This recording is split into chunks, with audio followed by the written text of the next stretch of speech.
आप कितने भी अच्छे कर्म कर लो, लेकिन समाज आपके बुरे कार्यों को ही सदैव याद रखता है। इसलिए लोग क्या कहेंगे यह सोचने से बेहतर है कि आप अपना कर्म करें। जन्म लेने वाले के लिए मृत्यु उसी प्रकार निश्चित है जितना कि मरने वाले के लिए जन्म लेना। इसलिए इस विषय पर शोक मनाना व्यर्थ है। श्री कृष्ण कहते हैं, जो इंसान किसी की कमी को पूरी करता है वो सही अर्थों में महान होता है। तुम्हारे साथ जो हुआ वह अच्छा हुआ, जो हो रहा है वो भी अच्छा है, और जो होगा वो भी अच्छा होगा। श्री कृष्ण कहते हैं, हम कितने सही हैं और कितने गलत हैं ये केवल दो लोग जानते हैं, एक परमात्मा और दूसरी हमारी अंतरात्मा। जीवन का आनंद ना तो भूतकाल में है और ना भविष्य काल में, बल्कि जीवन तो बस वर्तमान को जीने में है। जब तक शरीर है तब तक कमजोरियां तो रहेगी ही, इसलिए कमजोरियों की चिंता छोड़ो और जो सही कर्म है उस पर अपना ध्यान लगाओ। तुम भला क्यों रोते हो? तुमने जो खोया क्या वह तुमने पैदा किया था?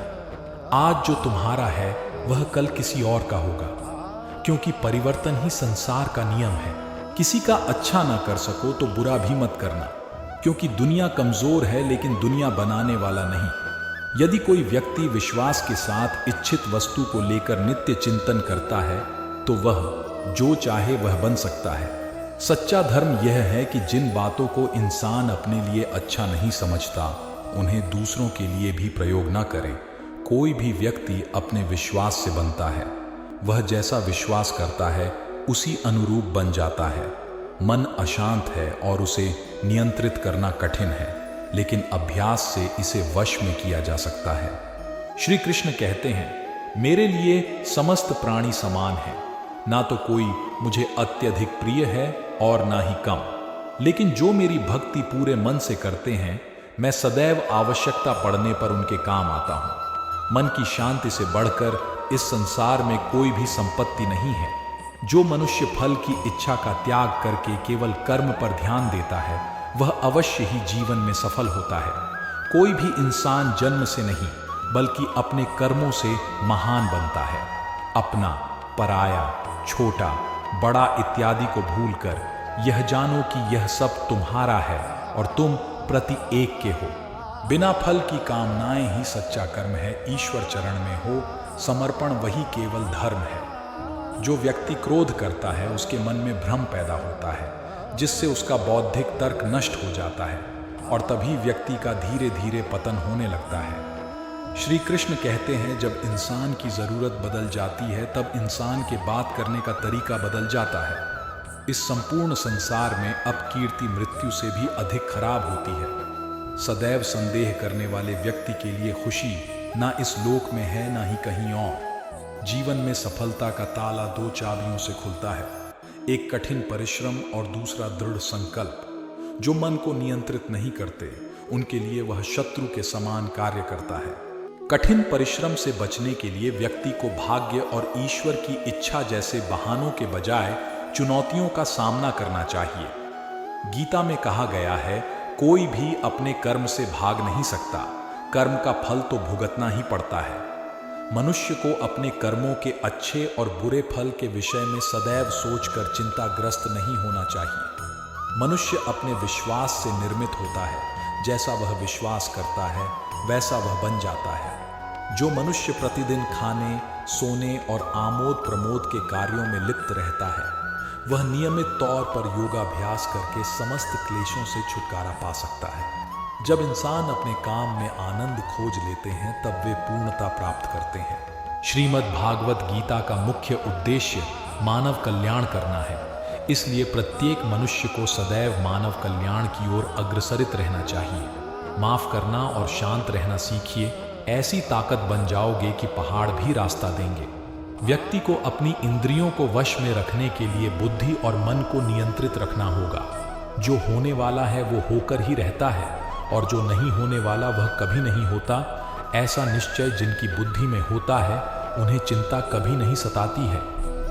किसी भी व्यक्ति को ना तो समय से पहले और ना ही भाग्य से अधिक कुछ मिलता है, लेकिन उसे सदैव पाने के लिए प्रयत्नशील रहना चाहिए। इंसान हमेशा अपने भाग्य को कोसता है, यह जानते हुए भी कि भाग्य से भी ऊंचा उसका कर्म है जिसके स्वयं के हाथों में है। व्यक्ति को आत्मज्ञान के माध्यम से संदेह रूपी अज्ञानता को समाप्त करना चाहिए। मैं उन्हें ज्ञान देता हूँ जो सदा मुझसे जुड़े रहते हैं और जो मुझसे प्रेम करते हैं। सत्य कभी दावा नहीं करता कि मैं सत्य हूँ, लेकिन झूठ हमेशा दावा करता है कि सिर्फ मैं ही सत्य हूँ। परिवर्तन संसार का नियम है। समय के साथ संसार में हर चीज परिवर्तन के नियम का पालन करती है। हालांकि मैं भूत, भविष्य और वर्तमान काल के तीनों जीवों को जानता हूं, लेकिन मुझे वास्तव में कोई नहीं जानता है। संयम, सदाचार, स्नेह एवं सेवा, ये गुण सत्संग के बिना नहीं आते। मनुष्य जिस रूप में ईश्वर को याद करता है, ईश्वर भी उसे उसी रूप में दर्शन देते हैं। अपने कर्तव्य का पालन करना ही प्रकृति द्वारा निर्धारित किया हुआ हो, वह कोई पास नहीं है। सज्जन व्यक्तियों को सदैव अच्छा व्यवहार करना चाहिए, क्योंकि इन्हीं के पद चिन्हों पर सामान्य व्यक्ति अपने रास्ते चुनता है। बुद्धिमान को अपनी चेतना को एकजुट करना चाहिए और फल के लिए इच्छा छोड़ देनी चाहिए। मन अवश्य ही चंचल होता है, लेकिन उसे अभ्यास और वैराग्य के माध्यम से वश में लाया जा सकता है। इंद्रियों की दुनिया में कल्पना सुखों की प्रथम शुरुआत है और अंत भी जो दुख को जन्म देता है। इस संपूर्ण संसार में कोई भी व्यक्ति महान नहीं जन्मा होता है, बल्कि उसके कर्म उसे महान बनाते हैं। जीवन में कभी गुस्सा या क्रोध न करे, यह आपके जीवन के ध्वंस कर देगा।